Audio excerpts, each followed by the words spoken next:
Ya, kita lanjutkan kembali pemirsa perbincangan kita pada malam hari ini di Top 2 News terkait dengan tuntutan para buruh begitu ya untuk agar pemerintah mencabut PP nomor 78 tahun 2015. Pak Iswan, kalau saya tidak salah dengar bahwa hari ini juga sudah diputuskan loh untuk upah minimum begitu ya dari Dewan Pengupahan adalah sebesar 3,1 juta. Anda juga sudah mendengar itu? Untuk DKI. Hmm. Kita udah mendengar, tapi Dewan Pengupahannya, tetapi unsur buruh, ya paling tidak yang berafiliasi dengan kita di Komite Aksi Upah itu menolak itu, ditandai dengan artinya aksi. 3,1 belum mencapai standarisasi begitu? Oh iya, karena tuntutan kita 22% minimal ya, 22%. DKI seharusnya 3,7 juta. Itu seharusnya 3,7 juta. Sekali lagi saya menegaskan itu adalah tolong pemerintah tinggalkanlah itu kan investasi berbasis upah murah itu ya. Upah kita masih sangat rendah dibandingkan negara sekitar. Filipina udah 3,7 juta, Thailand udah 3,4 juta, Malaysia 3,2 juta.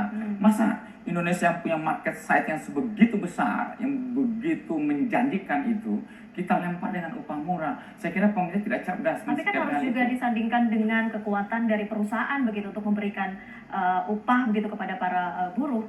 Iya, kekuatan perusahaan itu sebenarnya kan bicara masalah high cost ekonomi sebenarnya, biaya produksi.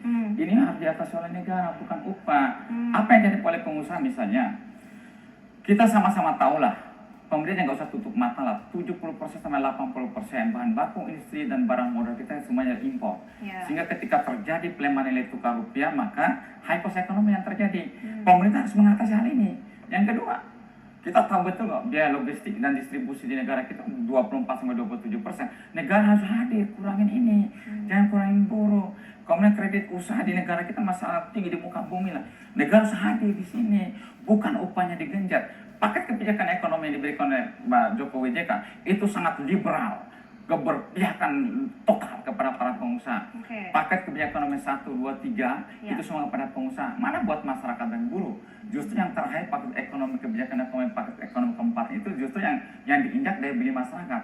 Padahal sumbangsi pertumbuhan ekonomi kita itu di zaman SBY ada bahkan hampir 65% konsumsi rakyat, ada sumbangsi upah buruh yang ada di situ. Kemudian bahkan ketika perlambatan ekonomi kita 4,7% turun menjadi 4,68% kuartal kedua, sumbangsi konsumsi rakyat masih 51%. Masih ada 51%, bukan investasi. Maka salah. Seharusnya pemerintah belajarlah sama Obama.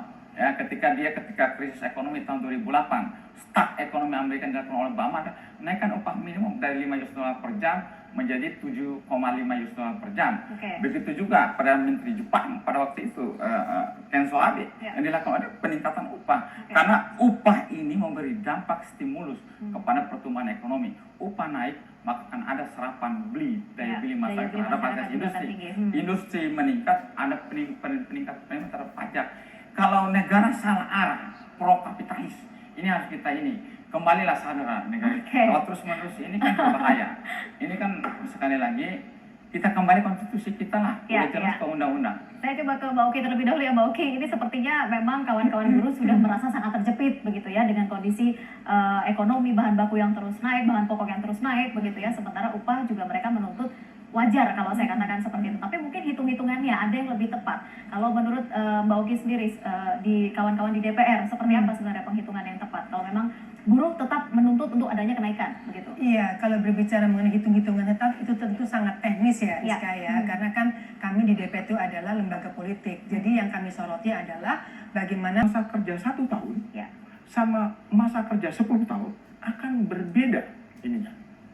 Nah, kalau upah minimum ini hanya diperebutkan, ini yang menikmati kan hanya 6%. Tetapi kalau struktur skala upah seluruh tenaga kerja yang ada. Jadi sampai Pak Iswan sudah geleng-geleng ini.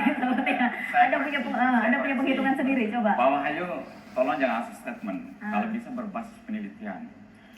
Penelitian ILO tahun 2005 itu dia mengatakan itu dari struktur tenaga kerja di Indonesia bahwa 65% tenaga kerja di Indonesia tahun 2005 tahun 2005 itu adalah tenaga kerja pekerja waktu tertentu, pekerja kontrak 1 tahun, pekerja yang di bawah 1 tahun dan pekerja kontrak.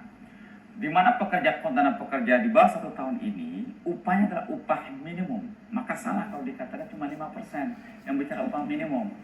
Kemudian penelitian kami dengan Akta 3 tahun 2013, tolong dibaca juga, saya rilis itu bahwa struktur tenaga kerja di tahun 2012, bahkan penelitian kami dengan Akta 3, 68% tenaga kerja Indonesia adalah pekerja kontrak dan pekerja outsourcing yang upahnya adalah upah minimum. Salah kalau dikata hanya 6% yang berlandaskan pada upah minimum. Justru upah minimum jauh lebih banyak, makanya terjadi gejolak di mana-mana itu. Oke, Itu jadi salah. penghitungannya Kemudian berbeda. Ini dari sisi penghitungan saja sudah berbeda ini. Saya sampaikan juga. Proses lainnya PP ini betul ada tripartit. Ya. Di tingkat Dewan Pengupahan Nasional, bahkan kita unsur serikat buruh sudah menyampaikan surat kesepakatan menolak peraturan pemerintah ini, ya kan? Maka dalam tata good governance, tata kelola, ini pemerintah sebenarnya udah nggak good governance lagi gitu kan? Kenapa? Prinsip supremasi hukum udah dilanggar, kemudian partisipatoris, keterlibatan pihak-pihak yang terkait tidak dilibatkan. Kalau mereka itu perhatikan, buktinya kok kenapa bisa turun rame-rame itu menolak? Dan ada substantif. Kenapa gubernur-gubernur itu memprotes tidak terlibat? Berarti kan good governance tidak dijalankan. Makanya sekali lagi, memang menteri ini nggak bisa kerja, nggak patut jadi menteri tenaga kerja. Oke, berarti yang menjadi pertanyaan besar sekarang adalah bagaimana kawan-kawan buruh ini bisa bertahan begitu dengan upah yang dimiliki sekarang, begitu ya? Kalau memang belum ada pembicaraan ulang ini dengan pemerintah, pengusaha dan juga kawan-kawan buruh. Nanti kita akan lanjutkan kembali